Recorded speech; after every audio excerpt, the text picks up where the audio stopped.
미칠 것 같은 고민 다들 있으시죠? 혼자 고민하지 마세요. 그 고민 우리 모두의 것이니까요. 김태형 상담소 나를 미치게 하는 것들을 시작하겠습니다.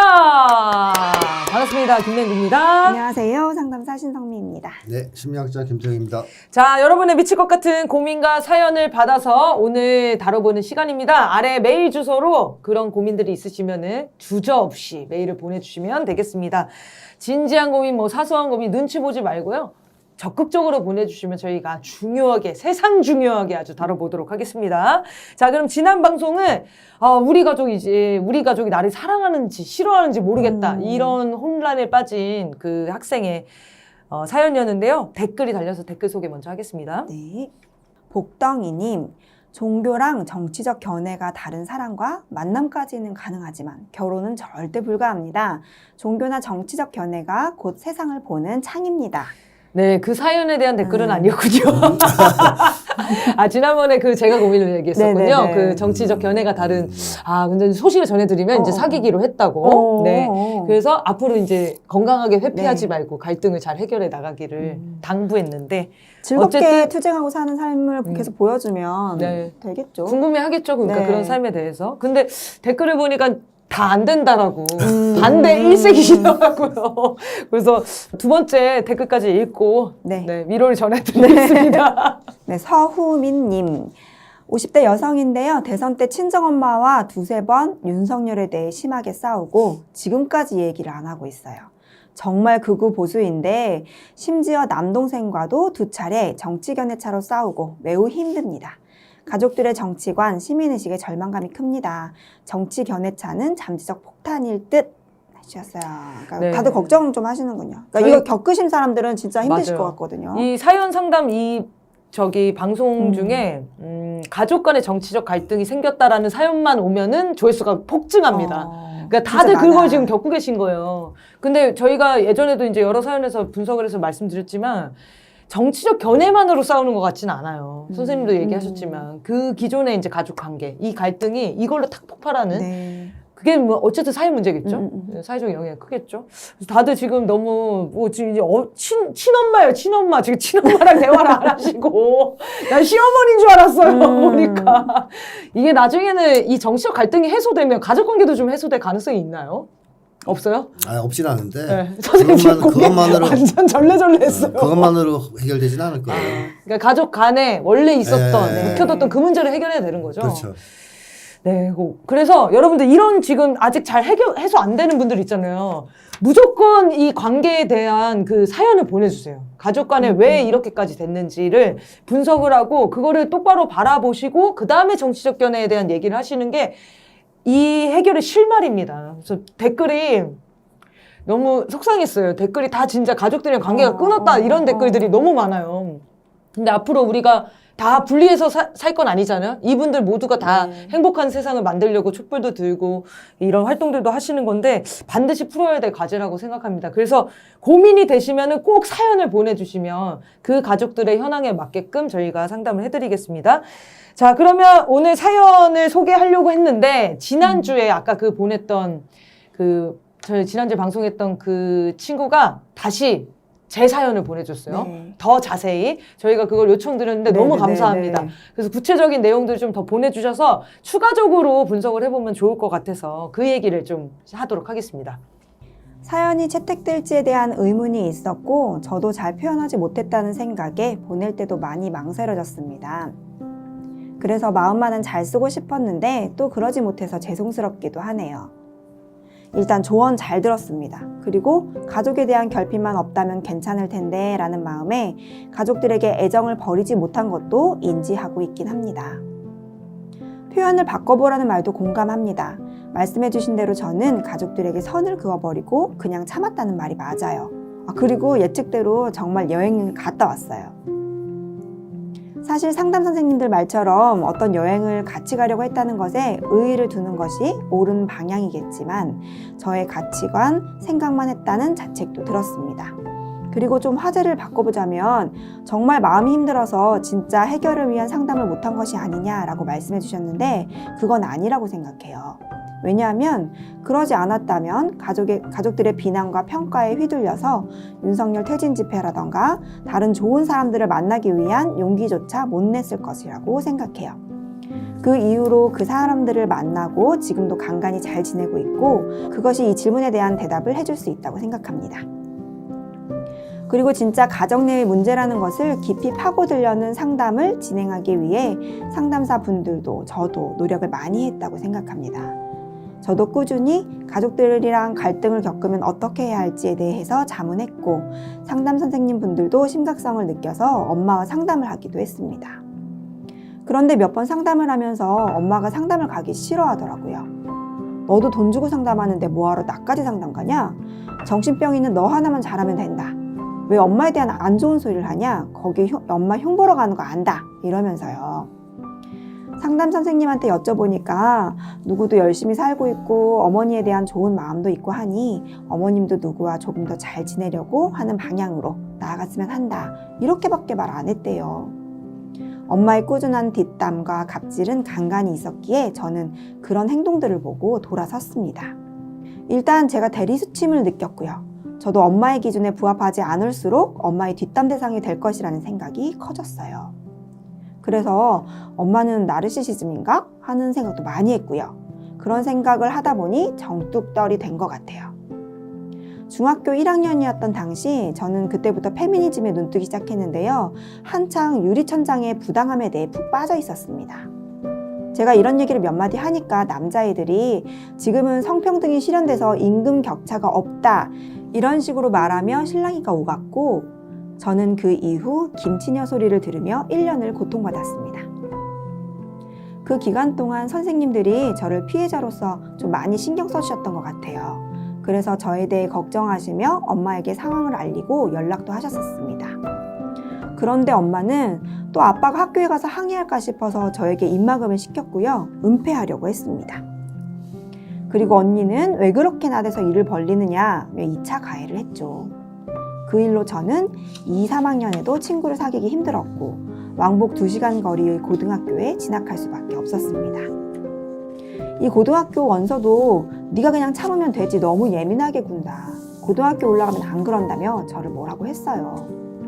언니가 2살 터울이라서 엄마한테 제 학교 생활을 다 일러 바치기도 했고요. 상황이 안 좋고 제가 왕따, 은따를 당하는 상황이니까 당연히 좋은 말 전할리는 전무했죠. 그래도 고등학교는 좀 다르니까 가족들 간섭 없으니까 친구들이랑 조금 서먹해도 뭐라 안 하니까 그건 좀 편하더라고요. 그래도 제가 멍청하고 바보같이 고등학교를 잘못 선택한 거라며 1년을 나무랬습니다. 이 정도면 엄마 본인 때문에 힘든 건데 힘들겠다, 고생이 많다 이 한마디 하면 어디 가시도 닿아서 피가 나나요? 그리고 결정적인 것은 중1 당시에 제가 왕따 당했을 때 그 가해자들의 엄마들이랑 친하게 지내고 친목을 했다는 겁니다. 저는 엄마, 가해자 엄마들이랑 안 지내면 안 돼? 라며 말했지만 야 그래도 난 내 인생 살아야지. 네가 그렇다고 내가 누구랑 못 지내고 불행해야 돼? 라고 되물었으니 너무 상처가 컸습니다.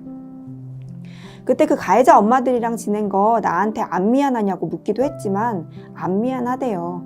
입장이 안 변하더라고요. 그리고 말을 꺼내는 것 자체를 엄마가 더 불편해했어요.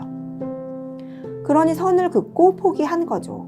완전히 확고하게 중학교 때까지 엄마가 안 변하고 이 사항에 대해 죄 지은 것에 대해 사과하지 않으면 평생 용서하지 말아야지 라고요. 언니도 제가 이런 애정결핍, 불안장애를 타개하고자 했던 아이돌 덕질을 보고 왜 그렇게 집착하느냐, 진짜 한심하다, 그런다고 걔네들이 너 몰라 라며 평가절하했죠. 진짜 자아가 무너지는 기분이었습니다. 그 욕했다는 이야기도 언니가 욕한 거예요. 물론 엄마도 이년아 저년아 야이 모모년아 라며 욕을 달고 살았습니다. 내가 너한테 뭘 그렇게 잘못했는데 넌 언니처럼 순종적이게 굴지 않아? 라는 식으로요. 그리고 아주 과거로 돌아가 보자면 저에게 사랑을 주지 않았고 항상 엄하게 키웠고 너무 강압적으로 키웠어요. 네가 어른들에게 인사를 하지 않으면 우리 가족들이 욕먹으니까 잘해야 한다 라면서요. 인사를 조금이라도 못하면 정말 어린애 울린다 싶을 정도로 몰아붙였습니다.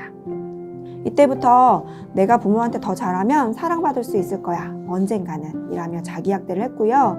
그게 중학생 이후로 마침표를 찍은 거죠. 그리고 이런 불안장애, 애정결핍은 유치원에서도 초등학교에서도 잘 지내지 못하는 원인이 됐어요. 이런 상황 속에서 자기를 사랑하지 못했으니까요. 그냥 엄마의 만족을 채워주지 못하는데 나는 죽어야 하나? 이 생각까지도 했다니까요. 그러다가 위클래스를 만나게 됐고 그때부터 힘들었지만 좀 나아졌죠. 그런데 해가 지나갈수록 계속 학급에서 왕따다 보니까 저는 불안장애를 넘어 공황장애가 왔었어요. 언젠가 심장이 두근거리고 그냥 심쿵 그 정도가 아니라 심장이 아프다, 아리다 이런 정도였으니까요. 고등학생인 지금도 그 기억이 생생하고 그 생각하니까 지금도 그러네요. 그런데 엄마는 이 상황에서 네가 잘 어울리려고 노력하지 않으니 네가 왕따 당하는 거다 라며 2차 가해를 했습니다. 그리고 아빠는 이런 상황에서 지지자가 되어줬지만 지금은 너무 힘들게 합니다. 예전에도 가끔 누구는 착하고 성실해서 돈도 많이 벌고 성공할 거야 라고 하면 엄마가 그러면 엄마한테 매달 300만 원씩은 줘야 돼? 라고 말한 적도 있어요. 정말 이렇게 사람을 ATM기 취급해도 되는지, 하물며 제가 잘 되더라도 그냥 잘 됐을 리는 만무하고 제가 번 돈은 땅 파면 나오냐고요. 여기서 저를 무시하는 인식이 드러났다고 생각해요. 아무튼 현재로 돌아와서 제가 공부를 하다 보니 이제 늦게까지 11시까지 하고 집에 들어가면 특히 아빠는 빨리 밥 먹고 빨리 씻으라고 재촉하고 감시합니다. 네가 밥 먹고 문기적거리다 씻으면 네 인기척이 아빠가 깨니까 네가 빨리 먹고 빨리 씻어라 라고요. 함께 생활하는데 이 정도 불편함도 없는 게 말이 되나요? 어디 썩어 빠진 정상 가족 이데올로기에 빠져서 저만 힘든 거죠. 이렇게 여러모로 중학교 때에는 마음이 불안해서 고등학교 때에는 인권활동에 집중하고 싶어서 공부를 많이 못했던 건 사실이에요. 하지만 이런 과정과 맥락이 있기 때문에 그나마 제가 행복이라는 것을 느낄 수 있었고 저 자신을 소중하다고 생각할 수 있었기 때문에 후회도 안 하고 지금부터 공부하면 되죠. 그런데 이렇게 초를 치고 방해하니까 힘든 건 사실이에요. 아빠 본인은 그럴 수 있고 공부를 장기간 안 해서일 수도 있겠지만 그냥 다른 사람의 다른 삶의 방식, 다른 생각도 있을 수 있구나 라는 것을 인정하는 것이 그렇게 어렵나 하는 답답함이 듭니다. 어쨌든 다시 보내는 저의 사연이 저의 가시 같은 날카로운 말에 대한 실마리가 됐을지는 모르겠으나 좀 쓰고 나니까 속이 후련해요. 이전 사연만 보면 당황스러우셨겠지만 제가 좀 서툴렀어요. 상담해 주시고 긴 글 읽어주셔서 감사합니다. 네, 사연을 길게 다시 보내주셨어요. 그래서 좀 전반적으로 어떤 상황인지 저는 좀 더 이해가 되긴 했습니다. 지난번에 이제 우리가 왜 이렇게까지 부모님에게 화가 난 거냐 이 부분을 되게 궁금해 했었잖아요. 그래서 그 부분에 대해서 조금 더 설명을 보내주신 것 같아요. 네. 사연 조금 더 있었는데 이제 시간 관계에서 조금 줄였거든요. 네, 그때 그 얘기 중에는 이제 중학교 1학년 때인가 있었던 일 때문에 자기는 네, 가족한테 네. 기대를 끊었다. 그래서 그 얘기를 써달라고 해줘서 그때 당시를 좀 어려운 기억이었지만 네, 용기를 내서 네. 쭉 써주셨습니다. 그래서 마지막에 후련했다고 써주셔서 좀 다행이긴 한데요. 어쨌든 좀 세부적으로 내용을 짚어보겠습니다. 오늘은 우리 선생님, 김태형 선생님 먼저 해볼까요? 왜요? 공감이 마지막에 필요할 것 같아서 일단 지적을 받으시고 그 다음에 공감을 해주시고 마무리를 이렇게 하는 걸로 하겠습니다. 저는 지적쟁이군요. 어쨌든 지난번에 보내주신 사연보다 좀 구체적인 내용들이 있다 보니까 상황을 좀 더 이해하는 데 도움이 됐습니다. 우선 어머니의 반응이 좀 심각하구나 하는 것을 확인할 수 있었고요. 네. 상담을 갔을 때 어머니도 갔다 그랬잖아요. 이게 언제 상담을 받으러 가신 건지 모르겠는데 아마 뭐 중학교 때일 수도 있겠고 그 뒤일 수도 있겠지만 어쨌든 어머니도 갔단 말이에요. 처음에 상담실에. 네. 근데 가서 그런 얘기를 했단 말이죠. 뭐하러 나까지 상담하냐. 정신병 있는 너 하나만 잘하면 된다. 좀 심한 말이고요. 또 왜 엄마에 대한 안 좋은 소리 하냐. 거의 엄마 흉보러 가는 거 안다. 이게 그 상황을 그러니까 자기 문제를 해결할 의사가 없는 부모들이 하는 전형적인 말들이잖아요. 그런 거 보면은 이 어머니가 문제를 얘기한다 그래서 그 문제를 고치려고 할 사람은 아니지 않느냐 하는 생각이 들었고 이 사연을 보내주신 분이 막막함을 느꼈던 안 될 거라고 느꼈던 그것이 좀 이해가 됩니다. 그리고 이 어머니가 이 자기 문제를 해결하려고 하는 사람이 아니다라는 것도 이제 문제지만 중요할 때마다 이 딸을 지지하지 않는 것 행동을 했잖아요. 네. 중학교 때 왕따 비슷한 걸 당했을 때 이거를 문제를 해결하려고 하기보다 어머니가 입막음을 시키고 은폐를 하려고 하고 심지어는 가해자 학생들의 학부모들하고 친하게 지내고 야, 이거는 진짜. 이거는 상당히 좀 충격을 받을 수밖에 없는 상황이에요. 예전에도 그런 것 때문에 충격받았던 얘기를 하는 친구들을 좀 만난 적이 있는데 되게 오래 가요. 왜냐하면 결정적일 때 등을 돌린 거잖아요. 어떻게 보면 적과 손을 잡은 거잖아요. 네. 그래서 중학교 때 이거 더더욱 민감하게 이런 게 다가왔을 수도 있겠다라는 생각이 들어요. 그래서 이런 것들이 누적되면서 어머니에 대한 어떤 기대 이런 걸 접게 됐던 거 아닙니까? 그래서 중학교 때 지난 시간 사연 때 그런 얘기를 하셨거든요. 중학교 때 이제 드디어 가족에 대한 기대를 다 접었다 뭐 이런 얘기를 했는데 문제는 중학교 때 그 기대를 접은 것이 자기의 어떤 마음의 상처를 치유하고 극복함으로써 접은 건 아니에요. 보내준 사연을 보면 포기한 거예요. 네, 강제적으로. 꿈을 긋고 포기했다. 어쩔 수 없이 포기한 거예요. 이거 안 되겠다고 생각돼서. 그러니까 한마디로 어머니가 한 모습을 보면서 아, 더 이상 어떤 것도 기대할 수 없겠구나. 라고 하면서 포기한 거거든요. 그래서 약간 성격이 달라요. 이제 도저히 안 될 것 같아서 포기한 거하고 그동안에 받았던 상처를 극복하면서 사랑받기에 대해서 졸업을 하는 건 좀 다릅니다. 이제 그런 점에서 일단 그 이해는 됐고요. 이 가족들도 보면 언니도 그렇고 언니는 어머니의 영향을 많이 받는 편인 것 같은데 집안의 실세인 공감을 잘 못하는 가족인 것 같긴 하고요.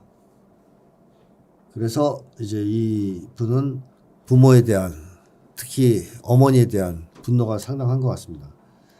어린 시절의 어머니의 양육도 잠깐 사연을 보내주셨는데 사랑을 충분히 받았다라는 느낌을 받기 힘든 양육 태도였다라는 생각도 들어요. 이제 엄하게 강압적으로 키웠는데 이 엄하게 강압적으로 키운 것 자체가 문제가 아니고요. 그 동기가 문제인데 이분이 계속 그런 얘기를 했단 말이에요.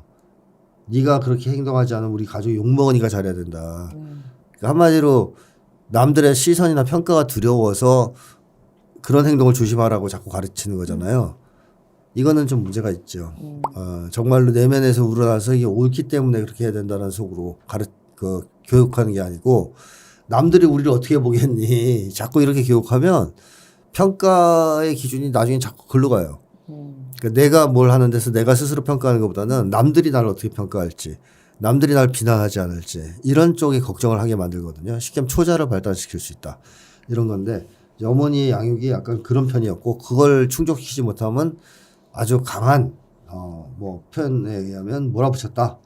이렇게 이제 얘기를 하셨는데 이제 그런 점도 어렸을 때 상처로 남았을 것 같습니다. 그래서 어렸을 때는 처음에는 어떻게 해서든 사랑받기 위해서 어머니의 기대에 부응해야 되겠다. 그래서 그런 행동을 많이 하다가 중학교 때 그 일을 겪으면서 이제 완전히 포기한 거죠.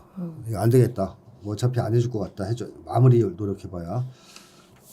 그런 상황이라는 건데 이 현재 이 상황을 얘기하시면서 어머니가 무시하는 인식이 드러났다 이렇게 표현 썼단 말이에요. 그 ATM기 얘기하시면서 네. 나중에 300만 원씩 줘야 돼 이걸 보고 나를 ATM기 취급했다 무시한다 이렇게 얘기했는데 사실 어머니의 문제는 무시가 아니에요. 제가 볼 때는 무시가 아니고 사랑을 못하는 문제예요. 건강한 사랑을 못하는 그러니까 계산적 사랑에서 기초한 표현이잖아요. 이게 농담이든 아니든 간에 나한테 나중에 300씩 갚어 뭐 이런 거는 그러니까 줬으니까 너도 보답을 해야지. 그러니까 제가 앞에 책에 얘기할 때 계속 얘기했던 계산적 사랑입니다. 그래서 어머니가 인간을 정말 인간으로서 사랑하지 못하고 계산적으로 사랑한다든가 도구적으로 사랑한다든가 이기적으로 사랑한다든가 하는 그런 게 문제지 무시하고 뭐 깔보고 하는 문제가 크진 않아요. 어머니의 문제는 기본적으로 뭐 그런 쪽으로 뭐 한 가지만 추가해서 말씀드리고 이제 제 의견을 말씀드리면 고등학교 때부터 뭐 사회활동을 좀 하시는 거 아닙니까? 윤석열 촛불에도 나오고 네. 태진 촛불에도 이거는 되게 전 좋다고 생각합니다. 왜냐하면 중고등학교 때까지 가장 큰 문제 중에 하나는 생활 반경이 집에 묶여 있어요. 집 학교 또는 집 학교 학원, 집 학교 학원 이런 정도밖에 생활 반경이 없어요. 그러면 시야가 좁고 집안 문제가 심각하면 그게 너무 크게 나와요. 우울하게 빠지거나. 네, 거기에 이제 집착하게 되고 몰두하게 되죠. 왜냐하면 그 외에는 다른 세상이 별로 없으니까. 네. 그래서 시야가 넓어지는 건 되게 중요한 문제인데 다행히 이분은 집에만 묶여 있진 않고 밖으로 돌아다니면서 사회활동을 폭넓게 하고 했다. 이것 때문에 본인도 좋아졌다고 스스로 평가하지만 실제로 그런 효과가 있을 거라고 봅니다. 그래서 앞으로도 뭐 공부 못해도 되니까 공부 좀 덜 해도 되니까 이런 적극적인 사회활동 이런 것들은 뭐 계속 열심히 하시는 게 좋을 것 같고 가족이 아닌 더 많은 사람들을 알고 지내고 또 그런 세상에 눈을 돌리는 것이 필요하다라는 말씀 드리고 싶어요. 그런 노력을 계속 하시고 네. 그 다음에 부모에 대한 입장에서는 아버지에 대해서는 잘 모르겠지만 적어도 어머니 관계에 있어서는 저번하고 좀 다른 조언을 해야 되겠어요. 일단 어머니 못 바꾼다. 바꿀 가능성이 없을 것 같다라는 게 일단은 제 판단이고 그래서 어머니를 바꾸지 못한다. 따라서 어머니가 나에게 사랑을 주거나 뭘 지지해 준다는 기대도 접는 게 맞다라고 봐요. 그러면 이제 뭘 해야 되냐면 피해를 주지 못하게 방지하는 겁니다. 네. 그게 주요한 목적이 돼야 됩니다. 그러니까 그냥 거리두기가 아니고요. 거리두거나 그냥 모른 척하고 지내는 게 아니고 어머니가 더 이상은 나한테 피해를 주지 못하도록 적극적으로 대응해야 됩니다. 방어하고. 거기에 필요한 뭐 말과 행동을 연습해야 된다면 만들어서 연습해서라도 계속 그걸 시도해서 어머니가 더 이상의 피해를 주지 못하도록 해야죠. 예를 들면 너무 심한 그런 말들이 있을 수 있거든요. 그럼 그거에 제동을 걸어야죠. 그럼 자꾸 들으면 자존감 떨어지고 그러니까. 네. 그래서 그런 쪽으로 방향을 좀 전환하셨으면 좋겠고 그 다음에 중학교 때 그 강제 포기 있잖아요. 가족에 대한 기대를 강제 포기한 거. 그 강제 포기는 여전히 가족으로부터 사랑받고 싶고 인정받고 싶고 칭찬받고 싶은 욕망을 해결을 못한 채로 남겨놓을 수가 있거든요. 그럼 불쑥불쑥 화가 더 나요. 그렇죠. 예, 이게 안 됐을 때. 그래서 그 문제를 그냥 이제 고등학교 정도 됐으니까 기회가 되면 당장 지금은 아니더라도 시간 될 때 한번 털고 지나가는 것이 어떠냐. 그러니까 어린 시절부터를 쭉 돌아보면서 내가 이제 사랑받기 위해서 졸업할 수 있는 사람인가. 과연 그걸 이제 극복했는가 하는 문제. 그런 쪽으로도 한번 정리할 필요가 있지 않을까 생각이 듭니다. 이 고등학생으로 보이는데 고등학생이 사랑받기 포기하기 좀 어려운 일 아닙니까? 청소년기 넘어가면 돼요. 아 그래요? 네. 원래는 네. 그냥 발달 과정에 의해서 맞으면 근데 지금 안 하면 안 되는 상황이니까 해야 된다는 네. 거예요. 그게 지금은 이제 해결할 수 있는 네. 뭐 실마리일 수 있겠네요. 네, 우리 선생님이 지적을 할 지금 눈빛인데요, 지금 보니까. 그러게요. 이제 이 방송을 사연에서 이제 길면 1시간, 한 40분 남짓 얘기하는 게 참 한계가 있어요. 네. 그래서 이제 1부터 10까지 쭉 다루면 좋은데, 어디를 초점을 우리 뭐 맞춰서 하긴 해야 되지만, 그게 다는 아니죠. 그래서, 그게 참 항상 선생님도 고민이실 것 같아요. 이제 깊이에 따라서, 뭐 시간에 따라서 건드려야 되는 문제들이 이렇게 차근차근 나오는데, 그렇게 우선은 그 가장 좀 제가 응원드리고 싶었던 부분들은 그거예요. 화제를 바꿔보자면 이렇게 하면서, 왜냐면 나는 이제 가족들의 비난을 넘어서서 이런 활동도 하게 되었고, 이런 만한 힘이 생겼다라는 것을 얘기했는데, 그걸 이렇게 정확히 얘기할 수 있고, 그리고 이제 그걸 다시 설명할 수 있는 힘이 있는 것은 진짜 저는 100%, 1000% 동의해요. 네. 그런 힘이 생긴 거에 대해서 너무 다행이라고 생각하고, 그게 사연자분의 힘인 것 같거든요. 그런데 그 힘이 생겼기 때문에 저는 하나 더 얘기하고 싶은 게 뭐냐면, 이게 물론 상담을 하면서 사연자분이 되게 노력하고 상담자분하고 같이 얼마나 애를 많이 썼을까, 그리고 많이 상처받고 그 상처를 치유하기 위해서 울고 진짜 많은 작업했을 것 같은데요. 저는 근데 그 힘을 기를 수 있었던 전제가 분명히 이 부모님이 키워온 곳에서 있었다라고 보는 사람이기는 해요. 그래서 완전히 아주 나쁜 가족 아니다라는 믿음이 아직 있어요. 근데 네. 이 말이 사실 상담을 만약에 우리가 10번이 다라고 한다면 10번째 하는 말이죠. 8번, 9번, 10번 그쵸? 그때쯤 이렇게 가서 그게 진짜로 뭔가 와 닿아질 네. 때 할 수 있는 말이라는 것을 너무 잘 알고 있기 때문에 고민이 돼요. 이 말이 고민이 했지만 그래서 이제 준비할 때도 이 말을 할까 말까 고민했지만 1, 2, 3만 하고 끝내버리기에는 이 사연자분이 가족들과 화해할 수 있는 그 행복의 길을 막아버리고 말아버릴까 봐. 1, 2, 3은 제가 볼 때는 이게 수도 없는 이 상담 통해서 많이 들으셨을 네, 네, 거예요. 네. 그래서 아마 그래서- 다른 걸 기대하실 가능성이 높습니다. 네. 그래서 좀 말씀을 드리는 거고요. 지금 이제 뭔가 아니다 막 이런 말 들 수도 있어요. 그리고 그것 때문에 저를 뭐라고 할 수도 있고 제가 부족하다고 얘기를 들어도 괜찮은데 어떠한 이런 여러 번의 반복된 말이 사연자분에게 약간 물음표를 갖게 하는 계기가 됐으면 좋겠다. 진심으로 네. 그런 마음이 좀 들어요. 그리고 이제 이것과 별개로 저도 참 고민되는 게 여기 사연 속에 나온 엄마 있잖아요. 나르시시즘이라고 이제 의심했다고 했는데 정말 엄마가 그런 문제가 있었다면 사연자가 진짜 같이 지내면서 만만치 않았겠다 싶어요. 그러니까 자기애성 가진 사람을 부모로 이제 길렀을 때는 아이들은 사실 아기 때 자라면서 똥만 싸도 전 세계 최고 대빵 지지고 왕이 돼야 되거든요. 박수 받아야죠. 너무너무 잘한다고 이렇게 주목받는 경험들을 하고 그것에서 이제 안정감을 찾아가고 이제 적당한 자기감을 갖게 되는데 자기에게 주목된 엄마 밑에서 자라게 되면 그 주목을 못 받는 거예요. 받아야 되는 주목. 어릴 때 받아야 되는. 그런데 그러니까 평생 그 주목을 좀 갈구하게 되죠. 이론적인 그냥 얘기예요. 뭐 사연자분이 그럴 수도 있고 그런 영향이 조금 있었을 수도 있고 아예 없었을 수도 있지만 주목을 받기 위해서 굉장히 노력하게 돼요. 그런데 사회가 녹록하지 않잖아요. 혼자 사는 사회가 아니니까. 그러니까 이 주목을 자기가 참 마음 아프게도 엄마가 자기밖에 몰라서 되게 마음 아프지만 이 자녀도 자기도 모르게 그런 걸 닮아요? 닮게 되는 거죠. 그래서 나에게 주목받는 것들을 되게 갈구하게 되는 거예요. 그러니까 우리 사랑을 갈구하는 것처럼. 그러면 이게 어떤 식으로 되게 되냐면 뭐 이렇게 뭐 사랑 갈구도 있지만 내적으로는 자의식이라고 해서 과잉된 자의식. 모든 것이 나와 좀 연관된 느낌이 들고 내 안에서 느껴지는 불편한 감정들이 되게 증폭되게 느껴지고 그것을 과하게 해석하게 되고 그래서 그런 게 되게 초점화되기 시작하면 그런 감을 갖는 것 자체가 되게 중요하긴 한데 그걸 이제 넘어서서 이게 적당히 조절되는 경험들을 양육 또는 뭐 상담 뭐 등등등을 통해서 사회 관계를 통해서 조절돼야 되는데 이 뒤 작업 없이 나한테 집중되는 거에서 너무 이렇게 머물러 버리게 되면 예를 들면 요 사연에서는 이런 거예요. 언니가 야 너 걔네들이 너 몰라 이런 거 친구들 사이에서 얘기해요. 뭐 친구들 야 너 그렇게까지 하지 마 뭐 그렇게까지 해. 전 자주 하는 질문입니다. 너 덕질을 왜 하지 하는 마. 거야? 근데 이 사연자는 그거가 자아가 무너지는 기분처럼 경험하는 그러니까요. 거예요. 그리고 엄마가 300만 원 그것도 사실 이해는 돼요. 어떤 말인지 알겠어요. 그런데 이제 이 현상을 이제 설명하기 위해서 예시를 드니까 얘기를 해보자면 300만 원, 야, 엄마한테 그러면 300만 원 갚어. 친사은 엄마죠, 진짜. 별로예요. 별로긴 한데, 엄마가 나를 무시했어.까지 가요, 막 이렇게.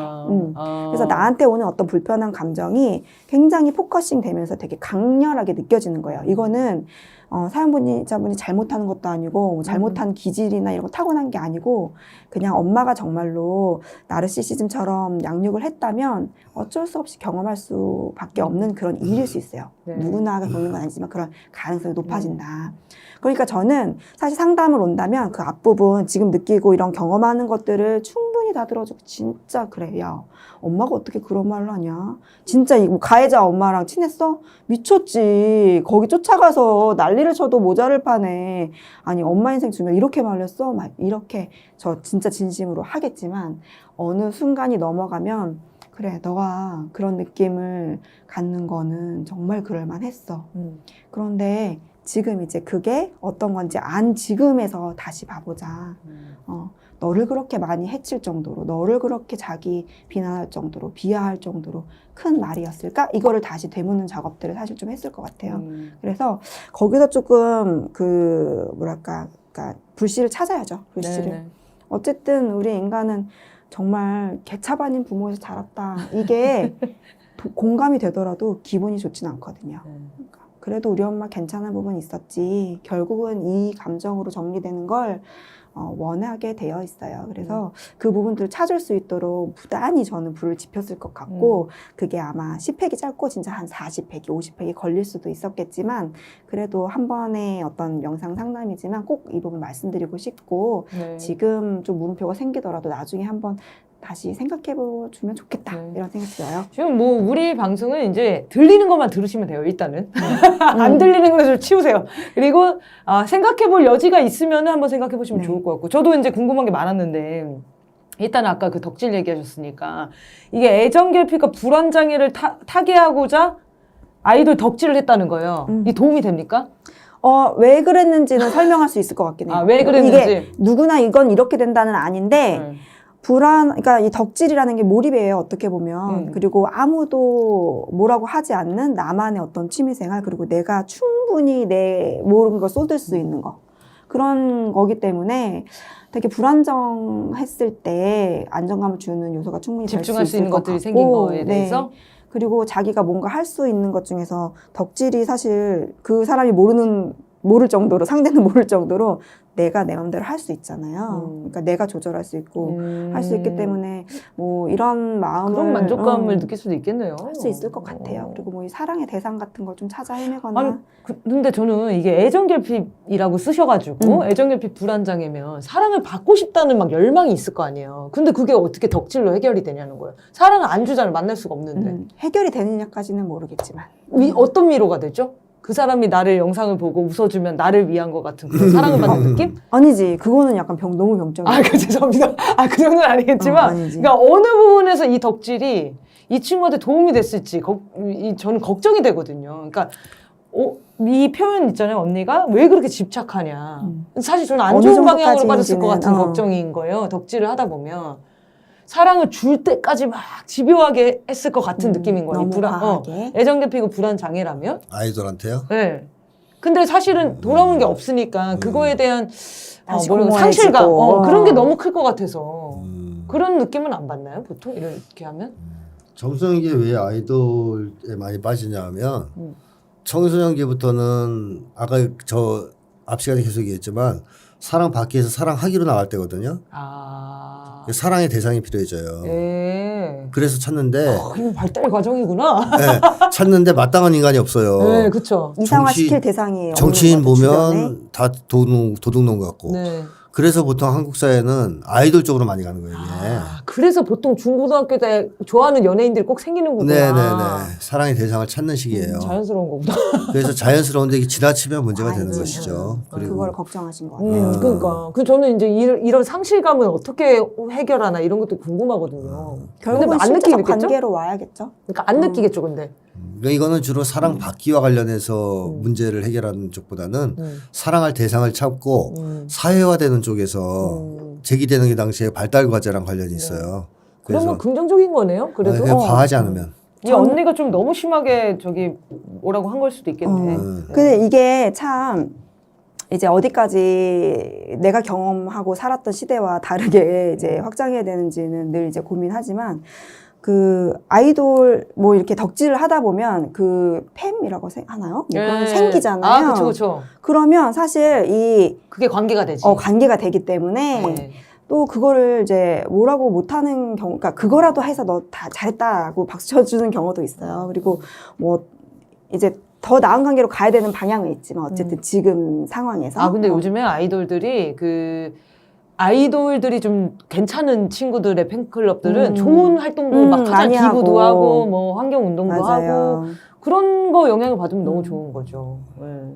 그랬을 것 같은데요? 그럼 지금 이 사회 문제에 관심이 뻗쳐나가는 거 보니까 이렇게 잘 연결이 돼 있을 것 같다는 생각도 들네요. 사회 문제 얘기 나오니까 생각 들었는데 아까 그 자의식 너무 내 쪽에 들어있는 거 있잖아요. 이게 약간 방향을 약간 좀 더 넓게 펼치면 이 사회 활동이 훨씬 더 풍성해질 거거든요. 그러니까 사회적 관심도 똑같은 주제를 가지고 투쟁하더라도 내가 실제 여기서 경험하는 것에서 뭐 촉발되긴 하지만 이 시야를 더 넓히고 더 나 플러스 다른 사람들 영역까지 가져와서 조금 더 그 문제를 넓게 보면 조금 스트레스보다는 좀 더 이렇게 진취적으로 네. 활동을 좀 더 하실 수도 있을 것 같아요. 그래서 저는 이제 선생님이 얘기한 것처럼 이렇게 이 자의식이 과잉이 돼서 자기 문제에 좀 집중하게 되면 나타나는 현상이 이렇게 얘기하니까 뭐 이런 게 그런 현상인가 이런 생각이 드는데 들으면서 읽으면서 어떤 생각이 들었냐면 너무 단정적인 거예요 표현들이. 그러니까 뭐 예를 들면 이제 그런 용어들 뭐 2차 가해다. 뭐 또 뭐가 있죠? 아까 뭐 공황장애다. 이것도 사실 진단받은 건 아니니까. 맞아요. 진단받은 거 아니죠. 근데 느낌으로 그런 느낌이었으니까 그렇죠. 이게 공황장애겠구나 이렇게 생각할 수는 있는데 단정해버리니까 맞아요. 이게 병이 되잖아요. 그럼 또 그렇죠. 네, 그렇게 이제 발전할 것 같아서 걱정이 좀 됐었고 맞아요. 그냥 내가 공황 증상을 느꼈어 이거랑 내가 엄마 때문에 공황 장애자가 됐어 이런 그렇지. 느낌은 되게 다르거든요. 그래서 그렇게 그런 되면 되게 막 중요하죠. 분노가 막 더 커질 것 맞아요. 같고 저는 제일 이해가 안 됐던 표현은 정상가족 이데올로기라는 표현이었어요. 검색해봤거든요. 이게 뭔가 진짜 있는 말이더라고요. 예. 이거 어디서 나온 이론인지 모르겠는데 어쨌든 뭐 그 내용은 이런 겁니다. 화목한 그런 핵가족의 모습을 그게 가정이 그게 올바른 거다라고. 근데 좋은 거 강요한다는 아닙니까 거지. 그거는? 근데 왜 이렇게 약간 비판하듯이 하는지 본인이 만들어낸 말일 거 아니에요? 아니에요 있어요. 있어요? 사회적 용어로 있더라고요. 근데 안 좋은 의미로 써요? 예, 안 좋은 의미로. 그러니까 그러니까 여러 가지 비정상적인 가족들의 형태도 있고 뭐 관계들도 있는데 무조건 화목한 어떤 엄마 아빠 다 막 존재한 그런 이상적인 가정상을 추구하는 걸 말하는 건가 봐요. 그렇지 남들한테 않으면 보여주려고. 문제 있다. 예, 예. 그런 느낌인 것 같아요. 음. 근데 사실은 이 가족이 화목하고 정상적으로 잘 지내면 좋은 거잖아요. 거죠. 근데 이렇게 딱 표현을 해버리니까 어디 썩어 빠진 정상가족 이데올로기에 빠져서 이렇게 하니까 만약에 부모님들은 나름대로 가족의 형태를 잘 유지하고 가족 간의 사랑을 제가 볼 때 어머님은 진짜 방법은 전혀 모르시는 것 같은데 하여튼 노력을 하시는 거라면 이게 썩어 빠진 정상가족 이데올로기다 이렇게 단정해버리면 이 가정은 그냥 파탄인 거잖아요. 이렇게 지적하는 게 맞나 이런 좀 저는 걱정이었거든요. 그런 거죠. 그죠? 네. 과하게 네. 이제 계속 해석되다 보면 그래서 그런 감정을 느끼는 게 자체가 뭐 되게 잘못됐다, 이상하다기보다는 그런 감정을 느낄 만큼의 너의 상황과 그 과정에 대해서 충분히 공감해주되 동의하진 않을 수 있어요. 그러니까 네. 공감과 동의는 다르니까 공감해주되 존중. 이거를 조금 더 내가 너에게 도움되는 방향으로 조절해주는 과정들이 좀 더 필요할 것 같다 이런 생각은 들고 네, 이 엄마가 만약에 자기 애잖아요. 자기 애면 상담에서도 제일 사실 어려운 내담자 유형이 자기애성 내담자거든요. 근데 그것도 뭐 확실한 건 아니죠. 만약에 자기애성이라고 한다면 네. 어떤 걸 할 수 있냐면 이제 당장 뭐 한다고 하면은 예를 들면은 이러니까 나 무시했어. 이러니까 나한테 뭐 했어. 나한테 갖고 오지 마세요. 그냥 엄마 그렇구나. 그리고 감정적으로 정서적으로 너무 영향받지 마시고 공부 요새 막 이제 하고 싶다고 하셨는데 그거 열심히 하시면 될 것 같아요. 엄마가 이제 나르시즘인가 이것도 사실 단정적인 거잖아요. 그렇죠. 우리 엄마 나르시즘이다 하면은 이제 머리 모습들을 아파지지. 보면서 이게 아마 제 생각에 책이나 이런 거에서 이런 거를 익힌 것 같아요. 그래서 뭔가 모호했던 표현들을 이걸로 탁탁탁 정리가 되니까 나름대로 자기 감정이 정리하는 데 도움을 받은 것 같아요. 그래서 저는 이제 페미니즘이 건강한 방향으로 이제 발현이 되는 건 좋아하지만 페미니즘이 안 좋은 악영향이 이런 거거든요. 그러니까 모든 게 나를 피해를 줬고 피해의식을 강화해가지고 다른 어떤 존재들이 자기를 다 공격한다고 보게 하는 그런 식으로 빠져들다 보면은 우리가 이제 전 방송을 꼭 보세요. 전 방송에 이제 진짜 사랑을 기반으로 한 그런 운동이 아니라 공격적인 분노가 높은 그런 공격형으로 드러나기 마련이잖아요. 그런 게 이제 안 좋은 페미니즘의 그 형태들로 나타나는 건데, 근데 저는 이 친구의 글을 보면서 그게 약간 불안했어요. 그 정서가 느껴져요. 이 분노가 단정화되면서 이렇게 퍼져나갈 것 같은. 근데 다행히도 퇴진 집회에 나오시고 여러 가지 건강한 방향을 푸는 시도들이 있어서 다행이라고 생각이 드는데 그 부분을 한번 고민해 보셨으면 좋겠더라고요. 어머니가 나르시시즘이 있냐 없냐는 제가 쓴 책을 보시면 됩니다. 있습니다. 제목? 사이코패스와 나르시스트 한번 보시면 맞다 아니다 그냥 그런 정도의 성향이 좀 있는 것이다 판단이 되실 거예요. 거기에 대처 방안도 좀 나와 있으니까 한번 보시면 좋을 것 같습니다. 그리고 저는 또 이것도 궁금했습니다. 엄마가 이제 가해자 엄마들이랑 네. 다닌 거 이게 진짜 너무 상처였을 것 뭐 같거든요. 상처돼요. 예. 근데 그냥 이 엄마의 그 지금 패턴이 보니까 말을 예쁘게 하는 거를 모르시는 것 같아. 방법도 모르고 그거를 이제 이렇게 비하하고 폄하하면서 그걸 사랑이라고 생각하시는 그런 분들 있잖아요. 그냥 이거는 아닐 수도 있습니다. 그냥 제가 그냥 읽었을 때 딱 느꼈던 거는 가해자 엄마들이랑 못 지내면은 얘가 더 힘들어질까봐라고 걱정하셨을 수도 있겠다는 생각이 들더라고요. 그러니까 여기서 엄마까지 나와버리면 가해자 엄마들끼리 얘를 욕할 거고 얘를 왕따시킬 가능성이 더 높고 이렇게 생각했을 수도 있겠다. 다르게 생각해보면. 근데 저는 이런 생각들을 여러 번 해봐야 된다고 봐요. 그러니까 단정 짓지 네네. 말고 그런 것들 얘기를 해보고 싶었습니다. 정황상 그러기 좀 힘들어요. 그런가요? 왜냐하면 입막음을 시키고 은폐시키고 네. 그런 근데 이런 경우도 있잖아요. 부모들이 괜히 그러니까 얘한테 상처를 더 중심에 두지 않고 근데- 문제가 더 커지면 더 상처받는다고 생각하시는 분들이 근데 그냥 있거든요. 참는 게 제가 낫다, 만나는 이렇게. 친구들 중에도 그런 친구가 있는데 부모들이 대체로 그런 경우 얘기를 해요. 그런 목적이라고. 아 설명을 네. 애한테. 그러니까 가해자를 뭐 좋아서 만난 게 아니라 네. 너한테 더 큰 피해가 올까봐 만나는 거다라고 설명을 하는 편이고 근데 안 하셨긴 해요. 문제는 그런 설명을 해도 상처받아요.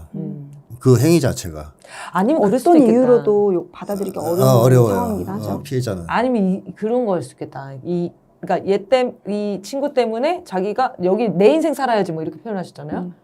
그러니까 이 사람들한테 자기도 욕 먹을까봐 친하게 지내는 척하는. 그 어머니가 어릴 때 양육이랑 일치하잖아요. 어릴 그러네요. 때 남의 시선에 신경 쓰면서 남들한테 나쁘게 보이면 안 되니까 막 혼내고 그랬잖아요. 그렇다면 그것 때문에 그 피해, 가해, 네. 부모들하고 잘 지냈을 수도 있어요. 네. 그러니까 이제 그게 너무 정도가 심하면 모든 사람한테 욕먹는 걸 무서워해서 사람들한테 잘 보이려고 하는 성향까지 가는데 예전에 저는 거의 성폭행, 성추행 피해를 당한 그 여학생이 가해자랑. 그 가해자가 왔는데 네. 그 자기 부모가 그 가해자하고 악수하고 웃고 얘기하는 걸 보고선 충격받아가지고 당연하죠. 뭐 평생 시달리는 그런 경우도 봤습니다. 이 사건이 딱 이 중1 때 겪었던 이 사건이 네, 이 가장 사건인 상처였을 것 것 같아요. 같긴 해요. 네. 지난 사연에 말했던 게 이 왕따하고 이제 엄마의 대처였던 것 같은데 네. 저는 그 장면에서 조금 더 구체화 시켜본다면 그런 걸 물어봤을 것 같긴 해요. 엄마가 이 왕따의 내용을 구체적으로 알고 있었느냐. 그걸 알고서 한 거랑 좀 두루뭉실하게 그냥 그 친구들하고 안 좋았어 이렇게 알고서 이 말 한 거랑 또 차이가 좀 있을 것 같아가지고 이제 여기 표현에는 가해자 엄마들이랑 안 지내면 안 돼? 이 표현을 정확히 했는데 엄마가 이랬으면 되게 문제인데 뭔가 이 명확하지 않게 엄마 나 그냥 쟤네들 싫은데 라든지 뭐 이렇게 했다면 조금 또 약간 정도 차이가 달라졌을 것 같다. 그래서 여기는 만약에 상담에서 얘기가 좀 나왔다면 조금 더 구체화 시켰을 것 같기는 해요. 네네. 아빠는 어떻게 보세요? 아빠는 딱 거기 나오잖아요. 엄마가 말렸잖아요. 또 가서 학교 가서 난리 칠까봐. 저는 그러니까 그 아빠는 포인트. 그래도 좀 긍정적인 면이 있는 거 아닙니까? 너무 과했나? 이런 생각을 좀 했어요. 어쨌든 아빠에 대한 평가는 나쁘지 않은 것 같아요. 지지자가 되어줬다. 지금은 너무 힘들게 하지만이라고 해서는 과거의 아버지에 대한 평가가 그렇게 안 좋은 쪽은 아닌 것 같고 적어도 그런 상황이 되면 아빠가 알면 가서 항의하고 싸우는 쪽이니까 이 친구는 아버지에 대한 감정은 그렇게까지 악화되어 있지는 않은 것 같습니다. 네. 근데 그것도 약간 두 가지 경우가 있더라고요. 그러니까는 싸워주는 부모가 심적으로는 너무 좋은데 그걸 또 겁내하는 친구들은 엄마 아빠가 너무 과하게 학교에서 항의하는 걸 되게 힘들어하는 경우도 있긴 했어요. 그래서 이제 엄마가 아빠가 또 학교 가서 난리치니까 너 조용히 해 이렇게 했다고 했잖아. 그럼 아빠에 약간 뭐 전적이 있었나? 뭐 이런 생각도 좀 들기도 하고. 이 아빠가 실권자는 아니에요. 네. 왜냐하면 너무 등장을 안 하는 거 봐서는 어머니한테 이렇게 크게 아무 일도 하지 않는 유형이라고 어머니한테 하네요. 꼼짝 못하는 약간 네. 집안의 분위기는 거의 어머니가 주도하는 그런 네. 쪽이라고 봐야죠. 그런 아버지가 어머니에게 맞서서 자기 주장을 한다거나 이런 쪽은 아닌 것 같아요. 그래도 작은 저항들은 아빠가 간간히 하시는 모양이다. 그렇게 예상이 되는데요. 저는 그래서 위클래스라고 여기 표현하셨는데 학교 안 심리 상담을 만나면서 그래도 좀 좋아졌다고 얘기하셨잖아요.